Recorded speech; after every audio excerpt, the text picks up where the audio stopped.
आज की इस वीडियो में हम डिस्कस करने वाले हैं अफबाउ प्रिंसिपल। अफबाउ प्रिंसिपल किसी एक साइंटिस्ट का नाम नहीं है, इसका मतलब है बिल्डिंग अप। एग्ज़ाम में ये क्वेश्चन काफ़ी बार पूछा गया है कि फॉलोइंग जितने भी प्रिंसिपल हैं उनमें से वो कौन सा एक प्रिंसिपल है जो साइंटिस्ट के नेम पे नहीं है, तो वो कौन सा है? अफबाउस। अफबाउ एक बिल्डिंग अप यानी एक साइंटिस्ट नेम नहीं है, ठीक है। इस प्रिंसिपल के अंदर हम दो चीज़ें डिस्कस करेंगे, एक तो ऑर्बिटल की एनर्जी ऑफ ऑर्बिटल, उसके साथ हम यहाँ एक और चीज़ डिस्कस करेंगे कि ऑर्बिटल के अंदर जो इलेक्ट्रॉन्स हैं उनकी फिलिंग किस तरह से होती है। तो इलेक्ट्रॉन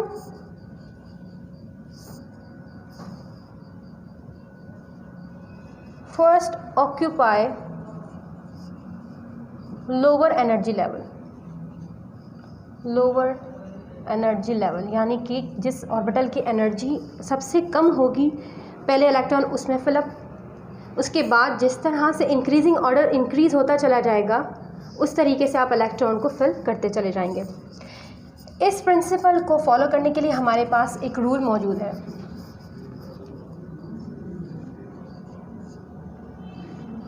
N+L।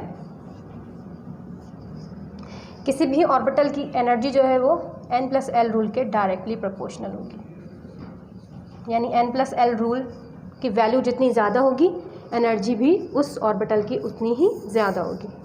एक एग्जांपल के तौर पे हम यहाँ पे लेते हैं 2s और 2p। अगर हम इसको 3p करते हैं, ठीक है। अब इनमें से हम चेक करते हैं कि कौन सा ऑर्बिटल के अंदर इलेक्ट्रॉन पहले फिल होंगे।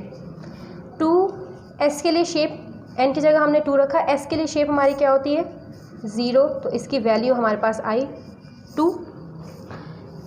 n की जगह हमने ये 3 लिखा हुआ है, 3 प्लस p के लिए हमारे पास शेप होती है 1 मीन्स 4। अब आप यहाँ पे देखें कि N+L रूल 2s के लिए 2 है, 3p के लिए 4 है, यानी 2s की जो n+ वैल्यू आई है, N+L रूल वैल्यू आई है, वो लोवेस्ट है एज़ कम्पेयर 3p के। तो सबसे पहले 2s के अंदर इलेक्ट्रॉन की फिलिंग होगी, उसके बाद 3p के अंदर इलेक्ट्रॉन की फिलिंग होगी, यानी कि इंक्रीजिंग ऑर्डर इलेक्ट्रॉन्स फिल होते चले जाएंगे, पहले लोवेस्ट ऑर्बिटल के अंदर, उसके बाद फिर उससे हाईएस्ट, फिर इस तरह से वो इंक्रीजिंग ऑर्डर के अंदर बढ़ते चले जाएंगे। अब यहाँ पे हमारे पास कुछ शेल्स के सब शेल्स मौजूद है। अब हम इनके N+L रूल वैल्यू निकालते हैं, उसके बाद हम इसका सीक्वेंस सेट करेंगे कि कौन सा लोवेस्ट एनर्जी लेवल है, तो उसमें इलेक्ट्रॉन पहले फिल होंगे। सबसे पहले है 1s। N+L रूल आप यहाँ पे अप्लाई करेंगे, N+L रूल हम यहाँ पे अप्लाई करेंगे। 1s के लिए वैल्यू है 0, तो ये हो गया 1। 2 प्लस 0, तो ये हो गया 2। ये s, p, d इनके लिए शेप हम पिछली वीडियो में डिस्कस कर चुके हैं कि किस तरह की इनकी शेप होती है। s की हमारे पास होती है 0 यानी स्फेरिकल, p की हमारे पास होती है 1 यानी डम्बल, d की हमारे पास होती है 2 डबल डम्बल, और f के लिए हमारे पास होती है 3 यानी कि कॉम्प्लिकेटेड, ठीक है जी। 2 है, p 1, तो ये हमारा हो गया 3। 3 plus 0 3, 3 plus 1 4, 3 plus 2 5, 4 plus 0 4, 4 plus 1 5, 4 plus 2 6, 4 plus 3 7। अब आप क्या करेंगे, जिसकी N+L वैल्यू कम होगी हम उसको पहले फिल करेंगे। सबसे कम वैल्यू है 1s की, यानी कि 1 है, तो हमने यहाँ पे लिखा 1s। उसके बाद लोवेस्ट वैल्यू किसकी आई है 2s की, तो हम यहाँ पे लिखेंगे 2s। अब देखें 2p और 3s, इन दोनों की जो एनर्जी है वो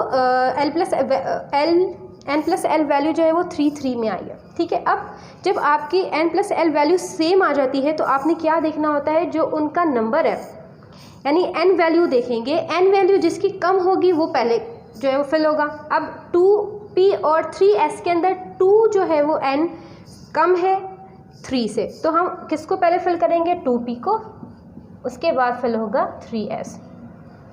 अब उसके बाद आपके पास फिर से दो चीज़ें आ गई हैं, एक 3p और 4s, दोनों की n+l वैल्यू 4 है। तो हम क्या करेंगे, n की वैल्यू जिसकी कम होगी वही सब शेल पहले फिल होगा, यानी 3p फिर 4s। उसके बाद आपके पास 5p दो आ रहे हैं, एक 3d में आ रहा है और एक 4p में आ रहा है। तो हम क्या करेंगे, जिसकी n वैल्यू कम होगी हम उसको फिल करेंगे, यानी कि 3d को फिल करेंगे। उसके बाद आपका 4p आएगा और फिर आपका 4d और 4f। तो इस तरह से आप इलेक्ट्रॉन को एक ऑर्बिटल के अंदर फिल करते चले जाएंगे, जिससे आपको पता चलेगा कि इंक्रीजिंग ऑर्डर में आपने इलेक्ट्रॉन की फिलिंग करनी है। यहाँ पे एक एक्सेप्शन आता है, वो नोट कर लेंगे आप लोग। अगर हमारे पास इलेक्ट्रॉन है, जैसे कि एलिमेंट है वो एटॉमिक फॉर्म है, यानी सिंगल एटम है, जैसे कि हमारे पास हाइड्रोजन है और हमारे पास हीलियम है, ठीक है जी, इनके ऊपर जो है अबव प्रिंसिपल अप्लाई नहीं होता। इसमें आप क्या करते हो, सिंपली सिर्फ n की वैल्यू को देखते हैं, जिसकी n की वैल्यू कम होगी आप उसको इलेक्ट्रॉन उसके अंदर, उसके सब शेल के अंदर फिल करते चले जाएंगे। तो ये था छोटा सा आज का वीडियो, उम्मीद है कि आपको पसंद आया होगा। अल्लाह हाफिज़।